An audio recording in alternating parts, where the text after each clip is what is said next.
Meus irmãos, a graça e a paz do nosso Senhor Jesus Cristo. Eu vou fazer um vídeo aqui mostrando esses dois materiais. E é um vídeo simples, rápido, só para dar uma dica para os irmãos. Eu separei esses dois materiais porque eles têm algo em comum. Eu já vou comentar no vídeo o que esses dois materiais têm em comum. Uma coisa interessante, meus irmãos, é a gente saber, né, a gente ter uma noção de por onde começar alguns estudos, principalmente na área da escatologia, que é uma área muito ampla. Você tem uma gama de visões aí de interpretação do livro de Apocalipse, né?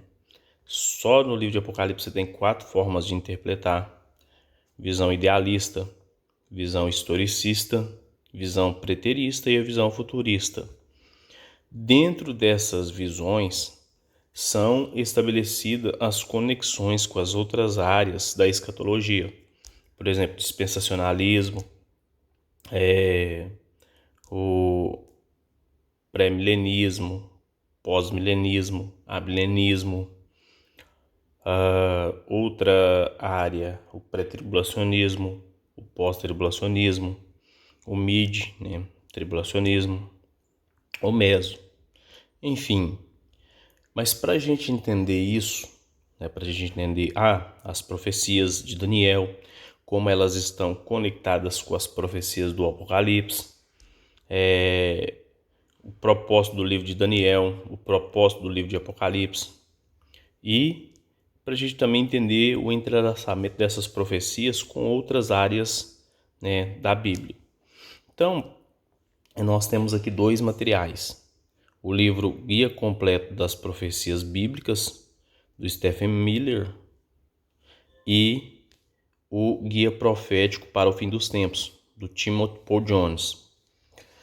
Todos dois trabalham de forma muito bem elaborada dentro de suas respectivas áreas.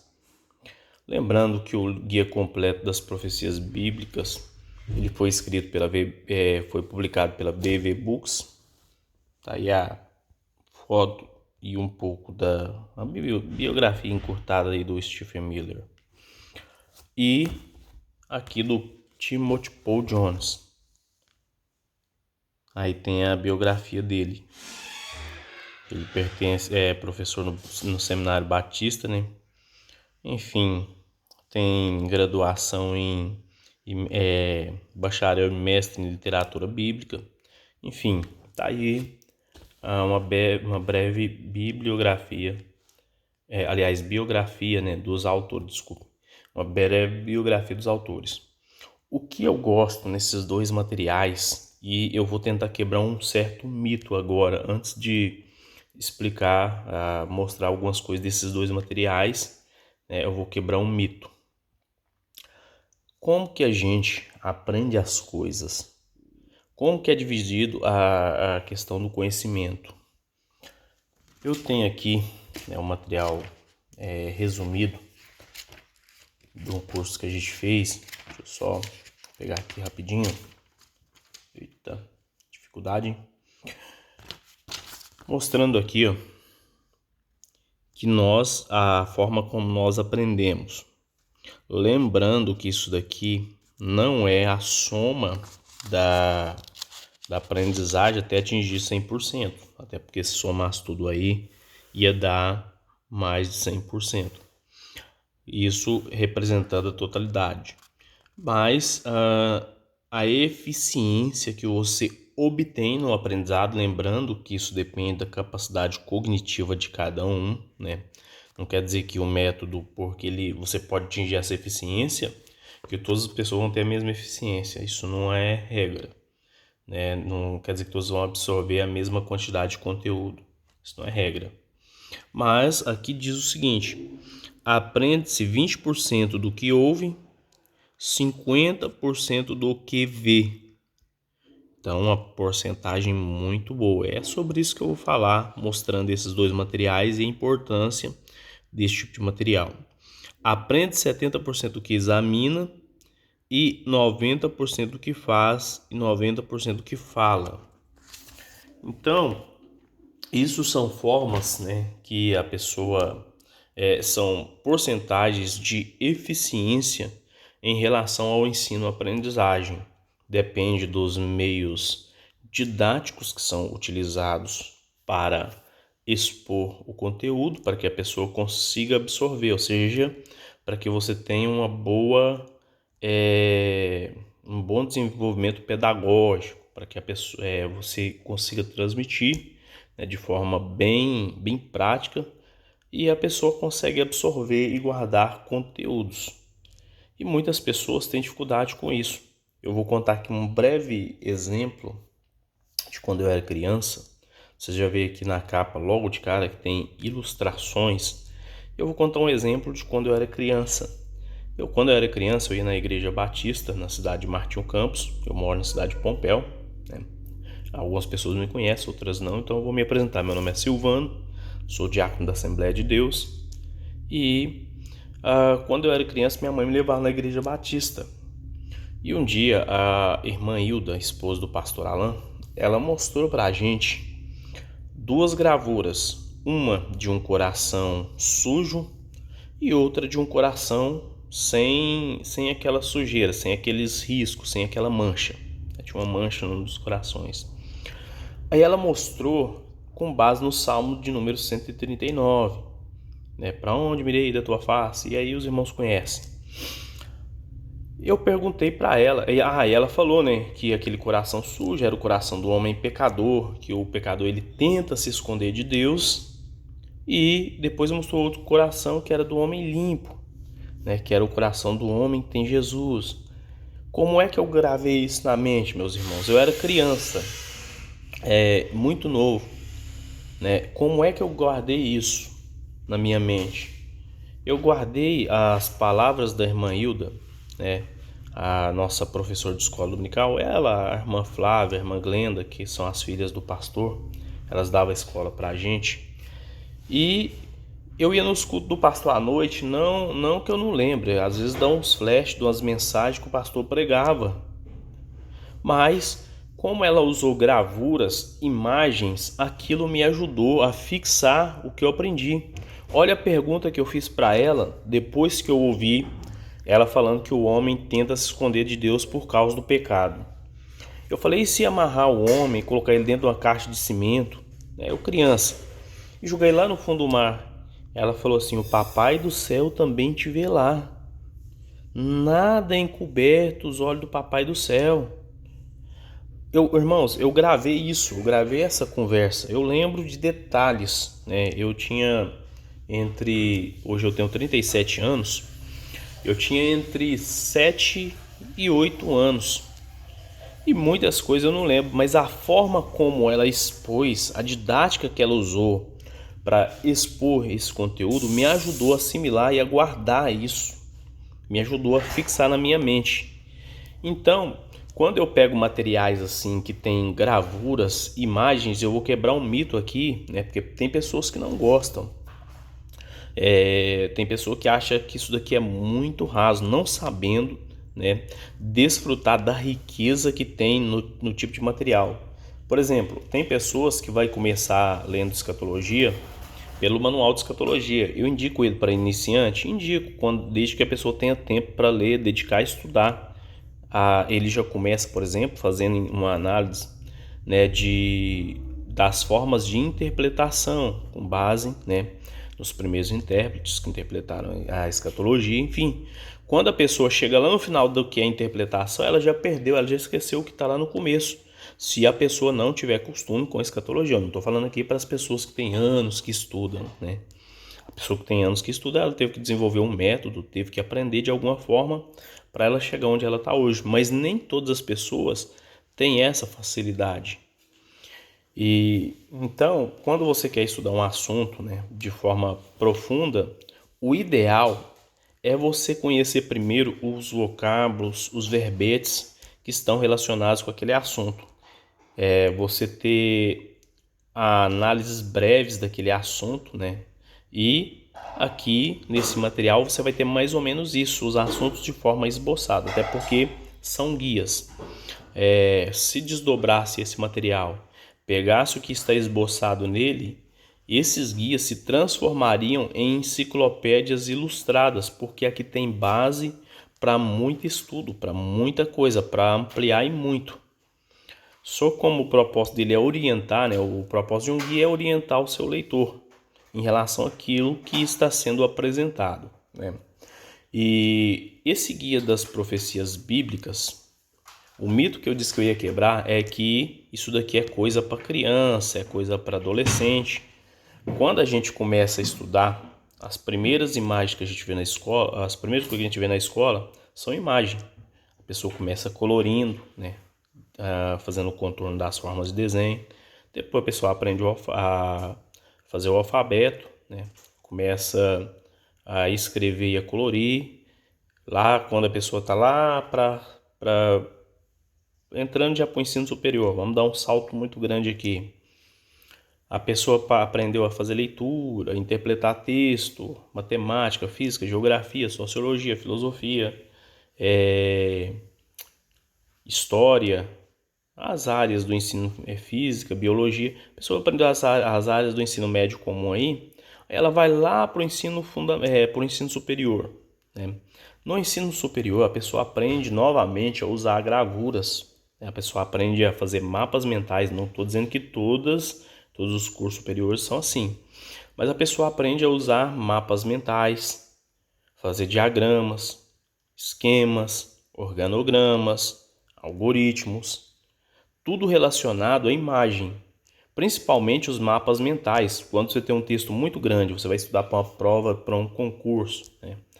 A coisa mais fácil de você fazer para guardar aquele conteúdo não é tentar decorar aquele texto grande, um livro tudo relacionado a uma área. É pegar os pontos principais, estabelecer conexões e criar mapas mentais que vão te ajudar a fixar o conteúdo. E é mais ou menos isso que esses materiais fazem. Não é à toa que essas editoras pagam fortunas, né, para pessoas que trabalham com edição de imagem, com marketing, com essas coisas, para escolher, né, as melhores formas, as melhores imagens, as melhores gravuras, a edição de imagem, a divulgação, até a publicação do material, até a divulgação, há um processo muito longo. Então isso daqui não é só coisa para criança, né? Eu estou falando isso porque uma vez uma pessoa falou, né?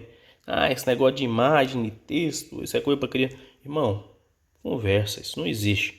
Uma forma que eu aprendi, por exemplo, para estudar a Bíblia e guardar os versos da Bíblia foi colorindo os versos. Depois dessa aquela Bíblia de estudo em cores. Mas muito antes disso, eu comprei uma Bíblia, alguém me ensinou, né, que eu podia colorir os versos da Bíblia que falavam, por exemplo, de salvação, outros que falavam do Espírito Santo, outro que falava das últimas coisas. E assim eu fui fazendo, estabelecendo uma conexão, e cada verso que eu coloria, eu ia memorizando ele. Eu lia ele 3, 4, 5 vezes num dia. Depois no outro dia eu voltava e relia aquele verso, sempre estudando por temas separados, ia tentando memorizar o máximo que eu conseguia. E o capítulo, o verso, né? Onde estava o verso. Às vezes não conseguia gravar o verso todo, mas eu sabia, por exemplo, onde ele estava. E isso são técnicas que são desenvolvidas, né, meio didático, por meio do método visual. Ou seja, nós aprendemos ali que o homem, ele absorve com eficiência, é claro, até 50% daquilo que ele vê. Bom, dito isso, eu não tenho nada contra e sou apaixonado pela leitura de materiais assim, ó, que tem textos longos, né? Tem diagramas bem distribuídos, igual isso aqui é um material muito bem trabalhado. Nada impede, né, que a pessoa leia um livro assim. Ao contrário, a pessoa precisa mesmo ler. Como eu disse, a pessoa tem que ter tempo para ler e para se dedicar numa boa leitura, para ela fazer uma boa leitura. Mas eu indico esse tipo de material. Eu vou contar por quê. Esse guia das profecias, vamos começar aqui pelo Stephen Miller, ele vai fazer uma análise de todos os profetas, ou ele vai pegar os livros proféticos da Bíblia e vai fazer uma análise. Depois ele vai falar um pouquinho, é muito bem ilustrado, tem todos os dois materiais, eu esqueci de falar aqui, Eles têm o formato de papel, né, utilizando-se o método fotográfico, ou seja, com muitas gravuras.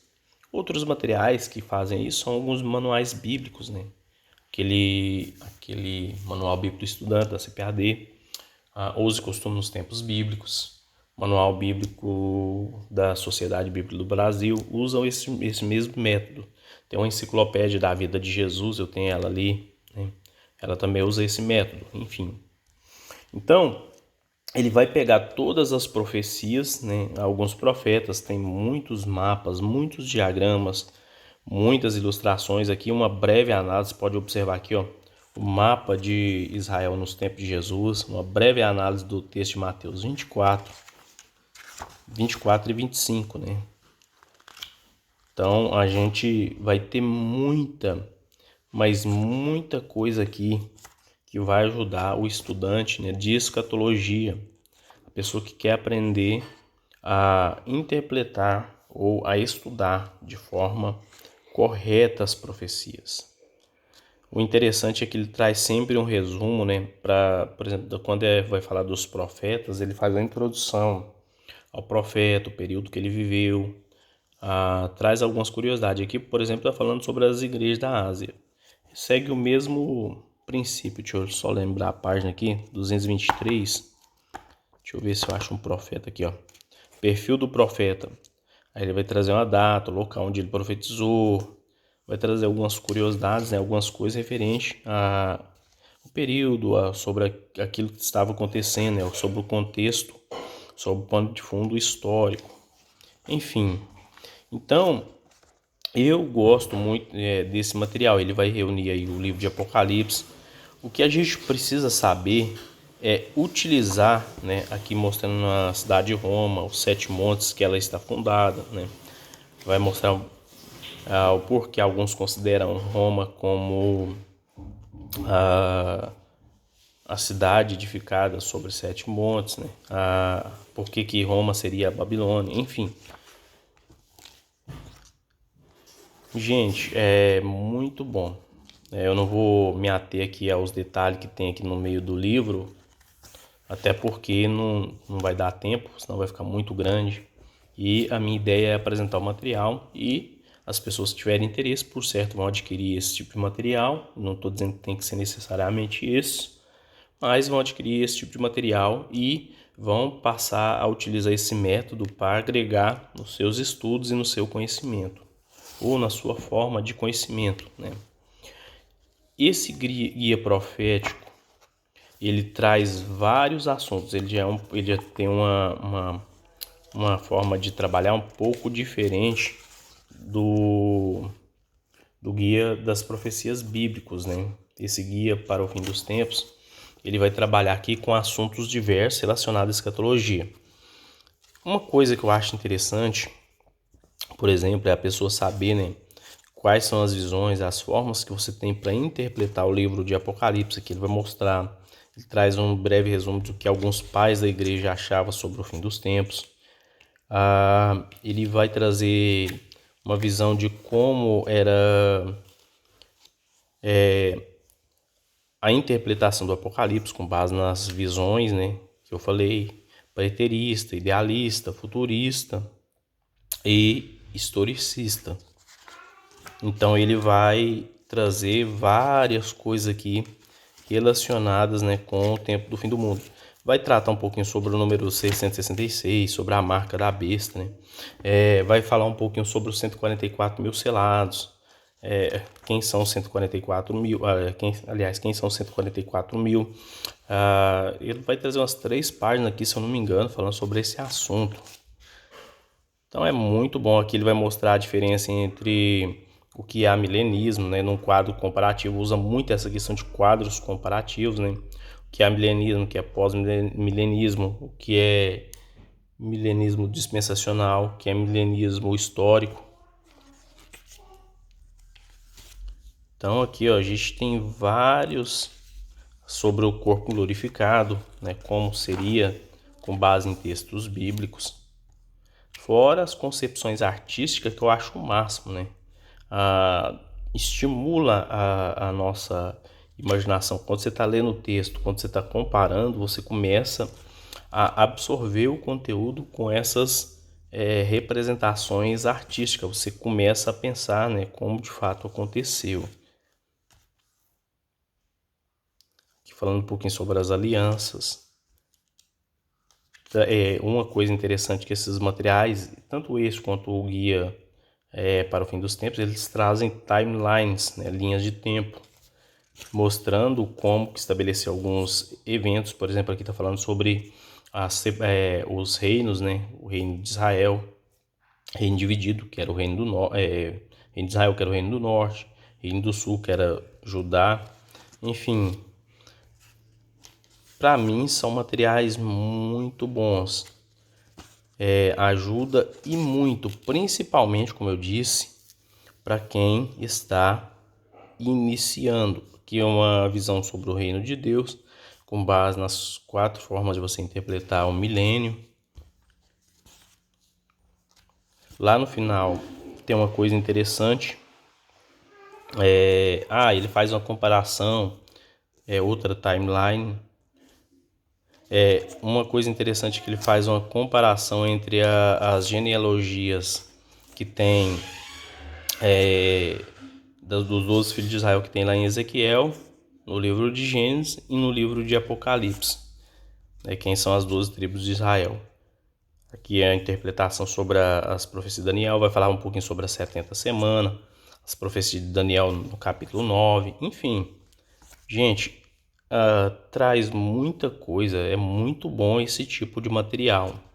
Então eu fico triste quando eu vejo, né, alguma pessoa, por exemplo, desmerecendo esse tipo de material, porque ele não traz o método de leitura convencional, só com texto. Como eu disse, ele é muito esboçado, traz muito assim, estudos, assuntos em forma de esboço.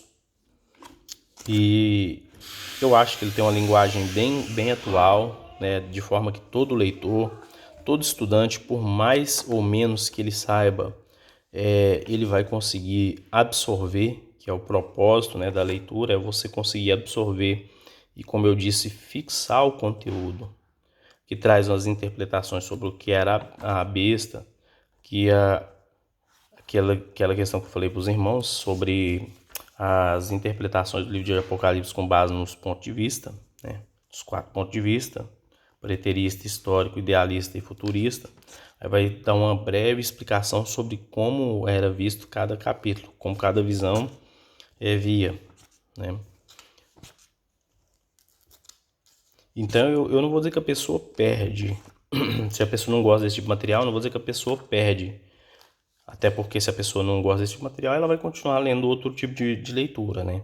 Mas a pessoa deixa de ganhar. Perder é quando você já tem algo e você abre mão, você não tem mais aquilo ao seu alcance, né? E mesmo a pessoa que não tem, ela pode adquirir, né? Então, não acho que a pessoa perde, ela deixa de ganhar, ela deixa de agregar novos conhecimentos, né? Por causa de um determinado preconceito. Esses 2 materiais eu indiquei a leitura deles, a leitura em conjunto para um amigo. A ideia de fazer esse vídeo surgiu conversando com um amigo no WhatsApp, ele me pediu indicação de leitura de alguns materiais que falavam de escatologia. Uma coisa interessante é que esse material que também separa, ele mostra os 3 tipos de dispensacionalismo, quem são os escritores, né, que defendem cada linha de dispensacionalismo, enfim, aí fica para os irmãos, ao cargo dos irmãos. Uma outra coisa muito bacana, ambos os materiais eles têm mais ou menos o mesmo tamanho, o mesmo comprimento. A diferença é que o material da CPAD é um pouco mais espesso, né, do que o material do Stephen. Mas nada que desabone, então eu recomendo a leitura desses 2 materiais em conjunto, porque aqui você vai entender um pouco sobre todas as profecias e aqui tem muitas comparações, né, correlacionando as profecias, correlacionando os fatos. Então é isso aí, meus irmãos, espero que vocês tenham gostado, né, do vídeo, da indicação. Que Deus abençoe os irmãos. Não deixem de se inscrever nos canais dos nossos amigos, né? O canal do irmão Adriano, Teologia do Século XXI. Canal do Jefferson Nascimento, Teologia em Foco. Canal do irmão Lindenberg. canal do irmão Josuca, Teologia de Tudo Um Pouco, canal do irmão Euglis, o canal do irmão Edson. Tem tantas pessoas que tem canal que às vezes eu posso cometer a gafe de não lembrar de todos. Então os irmãos me perdoem se eu não citei o seu nome. O canal do irmão Anderson, né, Atalaias Teológico da Última Hora. Deixa eu ver quem mais. Meus irmãos, são muitos canais. Eu não vou conseguir lembrar de todo mundo, mas que Deus abençoe os irmãos aí. Se inscreva no canal dos irmãos aí, dos nossos amigos, né? Que Deus possa abençoar a vida de cada um. Em nome de Jesus. Tenham todos, eu não sei a hora que você vai ver esse vídeo, um bom dia, uma boa tarde, uma boa noite e a graça e a paz do nosso Senhor Jesus Cristo.